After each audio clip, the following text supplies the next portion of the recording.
public defender is an attorney employed by the community and responsible for giving legal aid without cost to a person who seeks it and is financially unable to employ private counsel. It is his duty to defend those accused of crime until the issue is decided in a court of law. The first public defender's office in the United States was opened in January 1913. Over the years, other offices were opened. And today, that handful has grown to a network of lawyers cooperating to protect the rights of our clients. The case of Melody Scanlon and what really took place is quite a story. And believe it or not, it actually happened. I was in the booking office one night checking a hold on a defendant of mine when my attention was suddenly diverted. You can't do this. You've got no right to arrest me. I'm sorry, lady, but orders are orders, you know. She'll never get away with this. She's got no right. I'll sue her. What is this, Bob? What's she in for? Seems to be a shill from the carnival, in on a grand theft charge. A shill? I'm no shill. I never took the ring. I never took anything. Mrs. Carstairs preferred the charges. Claims she stole a very expensive ring. Well, it's not true. Not a word of it. She's done this out of spite. Oh, Bob, do you mind holding her in the detention room for a while? I'd like to have a talk with her. Bart, why do you stick your neck out? Why do you always think people are innocent? I don't know. Maybe it's because we like to believe that people are innocent until they're proven guilty. Well, that's right. You'll probably get the case in the morning anyway. Miss? Melody Scanlon. Would you mind coming with me, Melody, please? The story Melody told me had a strange, out-of-this-world quality. I'll tell it to you as I saw it, and as all the weird pieces finally fell into place. Bubble, bubble, bubble, my beautiful hot mess. Hold out your hand. I can't. Hold out your pretty little hand. No. Hold 'em out. Hold 'em out.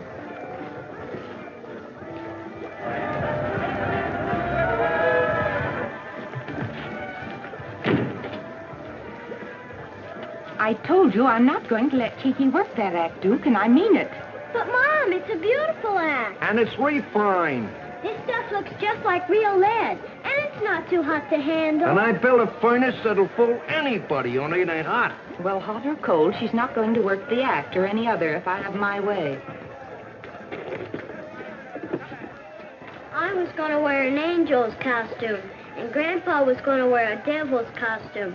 Will you get changed into your towner costume now? Mr. Carstairs will be here any minute. Come on, pick it up. Kitten. That stuff costs $3.80 a pound.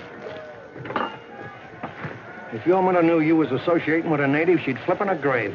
Not this native. When Mom insisted I get a college education, she must have hoped for me like I hoped for Kiki. Oh, honey, you'd never be happy waiting all of this.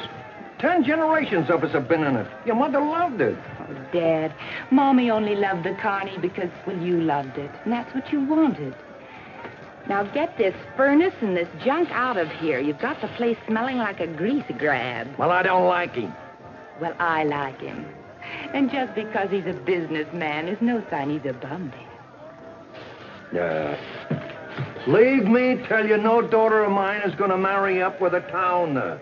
And Scray, Dad, I've got to get dressed. And you too, honey. Now hurry. Towners, natives. First thing you know, there won't be no more carnies. Nothing but natives and towners around playing carnies. Sure, fine.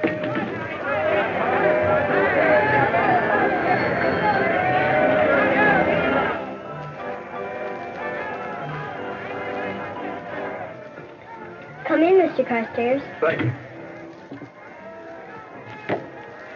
Good evening. Hello, Kiki. Oh, how's the girl? Okay, I guess. Mom will be ready in a minute. Won't you sit down? Oh, thank you.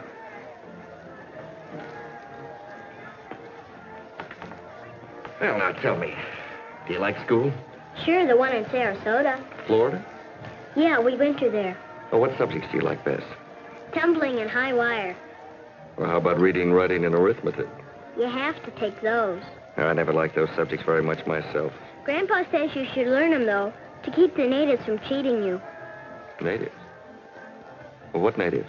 Well, us carnies live on the road. Natives live in towns and on farms. Oh. Well, that makes me a native. People can't help being what they are. It's not your fault.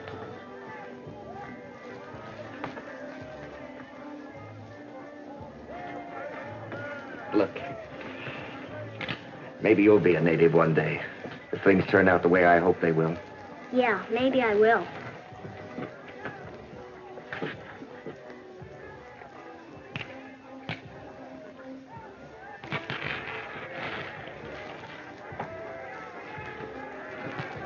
Well, what's that? A game? Oh, just a game of Grandpa's. And try to guess which shell the pea's under. That one.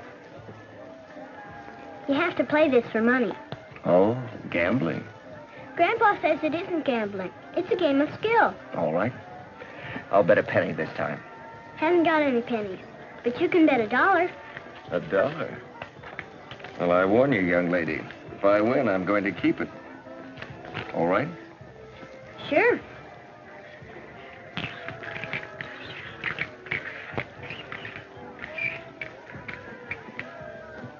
Well, here goes your $1. That one.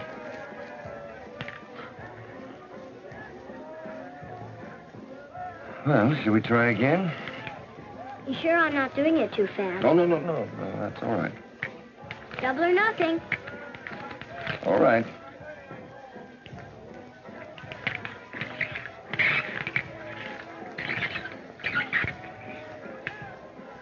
Which one? That one.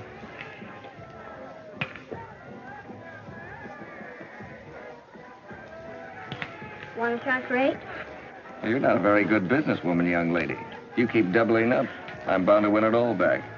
Easy come, easy go, Grandpa says. For 8? You decide while I get a drink of water.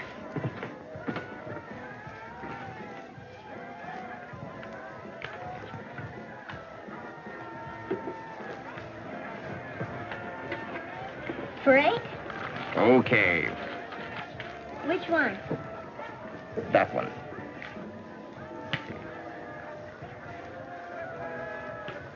Now, look here, Kiki. There's something fishy about this. I happen to know... That is, I fully realize that... Know what, Mr. Carstairs? Want to try for 16? I see you've been playing Grandpa's little game again. How nice. Darling, you know we never play this game for keeps. That wouldn't be right. Say, how does she do that trick? Trade secret. Good night, darling. I'll be back in time for the late show. Be a good girl. Okay, Mom. There was plenty of excitement at the carnival that night. All the usual noise, the music, the specialty acts. But Kiki had only one thing in her mind as she came into Milo Martin's office. So I go for a drink and give this Mark a chance to peek. He peeks? Sure he peeks, and he goes for the 8. You should have seen his face, Grandpa, when I lifted up that empty shell. You go for 16? Wait till I tell you, Uncle Pete. Mom comes in and makes me give him back the 8. She what? We don't play this game for keeps, do we, darling? And she shoves my 8 skins back into the chump's pocket. Well, she's flipped the lid. That's the only answer. She's a sick girl. Well, what can we do? We could tend to our own business for a change. Grandpa, if you and Uncle Pete would take a walk, I have something to tell Milo. Personal. Okay, Pumpkin. Come on, Duke. I'm coming. Over here, kitten. Remember last Christmas Eve, Milo? When you and Mom went to the dance at the hotel? Yes, kitten, I remember. She never did say what the fight was about, but she cried all night. She did. I heard her. Gee, Milo, if you and Mom would make up, maybe she wouldn't marry that native. We didn't have a fight, kitten. I asked your mother to marry me. Well, she just couldn't see it. Then why did she cry all night? You have to love someone to cry like she did. I hope you're right, kitten. You know her to, don't you? Gee, Milo, what are you going to do? What are you going to do? I wish I knew, honey. I sure wish I knew. It's beautiful. Your mother must be a very generous woman. It was my grandmother's. And my mother gave it to me. For my wife. 3 generations. 3 generations of beautiful women. And I have the most beautiful one of all. Preston, when am I going to meet your mother? Well, soon. Tomorrow, I imagine. I thought you said she was in Europe. Well, she was, but... Well, she came home early. Oh. Have you told her? Well, she only got in on the 5 o'clock plane. I've got to see her at 9 o'clock tonight. Good heavens, it's 8:45 already. Oh, I've got to get back to my late show. Oh, Melody, you don't mind if I send you back in a hotel limousine? Oh, no, of course not. I'll come over to the fairgrounds as soon as I've seen her. And told her. I've got a good bit of telling to do myself. Oh, waiter. Belonged to his mother and his grandmother.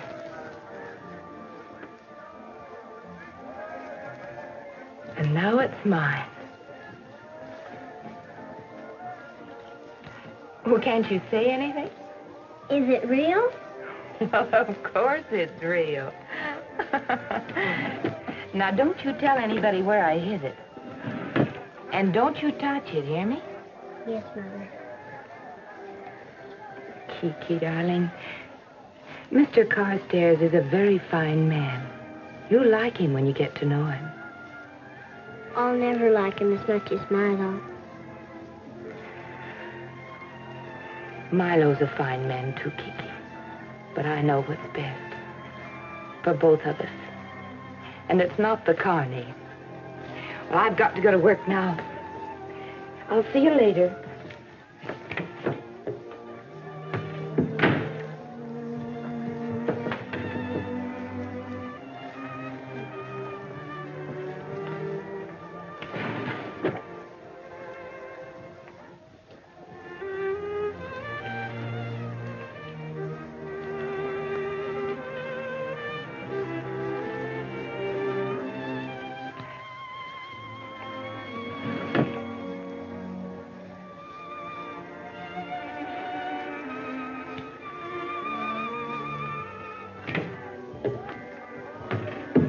Hi, kitten. Been waiting long?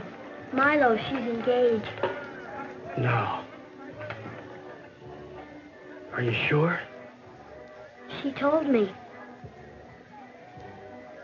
Look. Look at this. What's the idea of the tweezers? She told me not to touch it. Then I won't touch it either. It's phony, isn't it? A piece of slum. Grandpa always said to bite every dollar and to check every diamond with acid. This didn't come off any slum spindle, kitten. This is the real McCoy. Oh, gee. Yeah, me too. Gee, Milo, don't you know some gimmick or gaff? Something we could do? There's one thing you can't gimmick, kitten. Somebody's heart. You better put this back. Melody finished her turn about 10 minutes ago. I was out front. He was out front, too. Okay, Milo. In other words, it wasn't your ring to give. Look, Mother said it would be mine. I'll get you another one in the morning. A bigger one. As soon as the store's open. I don't want a bigger one. Who does your mother think she is, low-rating someone she's never even seen or talked to? Look, Melody, you've got to know Mother to understand her. It'll be all right once she meets you and gets to know you. Why didn't you bring her with you? Well, she was tired after the trip. Please try to understand. I understand, all right. I'll get you the ring.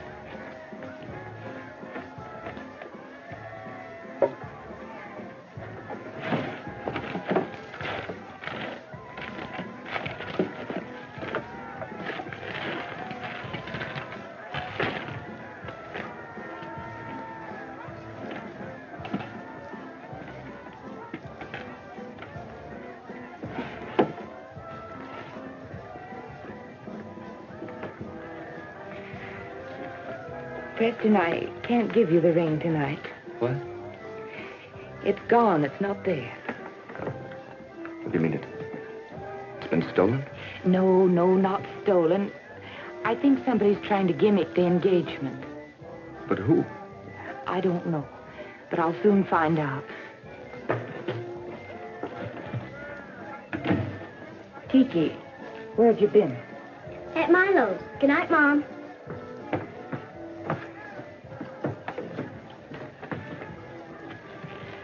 Kiki, didn't I tell you not to touch the ring? I didn't. Are you sure? I didn't touch it. Well, did you tell Grandpa or Milo or Pete or anyone where I hid it? No, I didn't.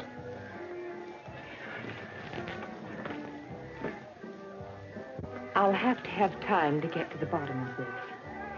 But you can tell your mother she'll get her ring back. Getting her to believe it's another matter. You don't know my mother. Then maybe she'll believe me.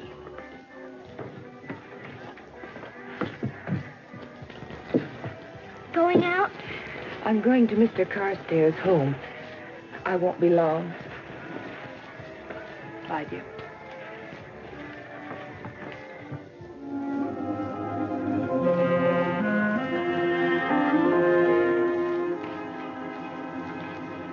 Mother, this is... Yes? Melody Scanlon. Sit down, Miss Scanlon. Thank you.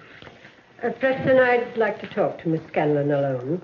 Now, look, Mother... Please, Preston, it's getting late and I'm very tired. Why don't you wait in the other room, dear?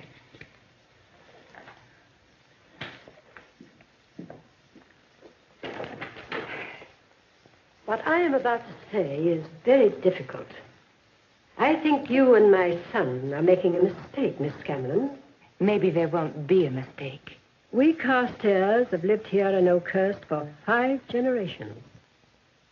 Preston has many friends here. They will never accept you. He will always be Preston Carstairs. You will always be the girl who danced in a carnival. And what's so wrong with a carnival or carnival people, Mrs. Carstairs? Do you know anything about them? Have you ever met any? Not socially. Well, let me tell you something.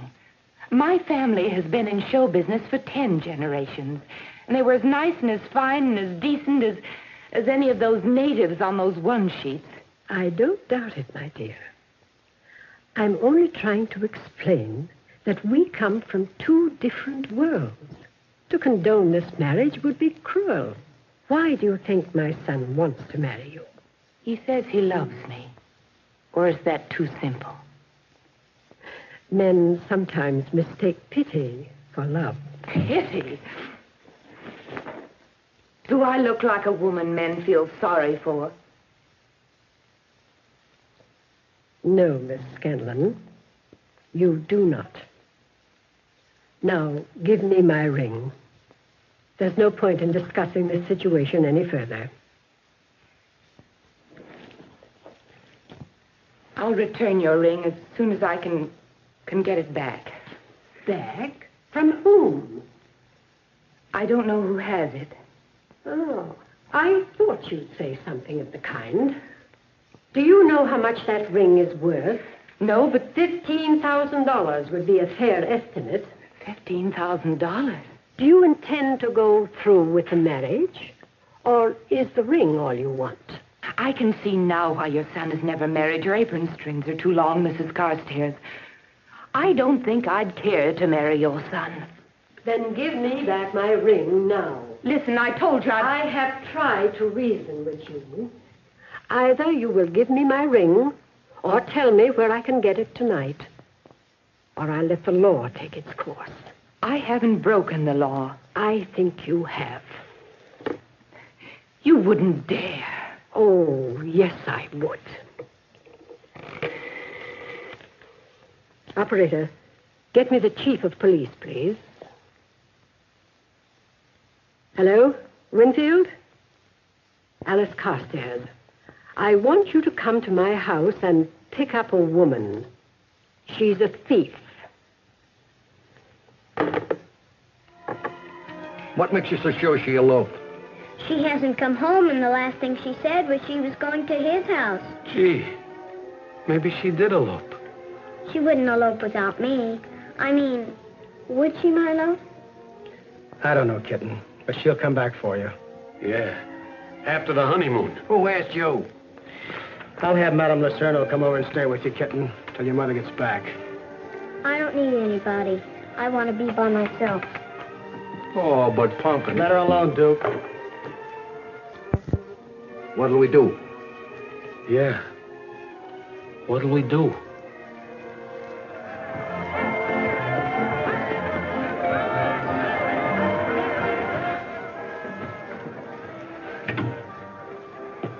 I'm looking for Milo Martin. That's me, mister. What's your pitch? Your star performer ran afoul of the fuss. Are you with it? No, I'm the public defender. I'd like to get Melody Scanlon out of jail. Out of jail? I told you she didn't elope. Did she shoot him? How much is her bail? She doesn't want to accept bail. She thinks that someone here tried to gaff her. But how? Something about a missing engagement ring. It's not missing. It's right where she put it. Where? She told me not to tell. Would you recognize her handwriting? Yeah, I would. One of you nosy Parkers give Mr. Matthews my ring, Melody. Where does she get that nosy Parker stuff? Yeah. I'll get it. But she said when she looked for it, it was gone. I dig it. But it's not a gaff. What happened? Yeah, what? But why the tweezers? It's not a very long story, Mr. Defender. Go ahead, kitten, tell him. Well, I didn't know she missed it. All she said was, did I touch it? Oh, Pumpkin. When the ring was returned to Mrs. Carstairs, the district attorney promptly moved for dismissal of the charges against Melody. There was quite a celebration when she returned to the fold that night. Oh, it's a great act, Pete. And then I take the ladle of hot boiling lead and I pour it into the little mitts, see? Yeah, go on. Oh, it's a great act. I told you not to touch him or that chicken. But I'm not touching it. I'm using a fork. Like you didn't touch the ring. Right. I wish you'd straighten her out on that little matter, Mr. Matthews. Well, the law says that anyone who is an accessory to the act is just as guilty as the one who commits it. Do you dig that, honey? No. Well, let me try it this way. Don't gimmick the truth with words. Now, the grift is strictly for the marks. But when you try to sucker someone who you love, you're just a nosy Parker. Oh, now it lights up. You mean it's not kosher to gaff your own mother? Put her there. Will you always remember that, darling? I will if I can have another piece of chicken. Pass her the gum. Go on. Help yourself, Pumpkin.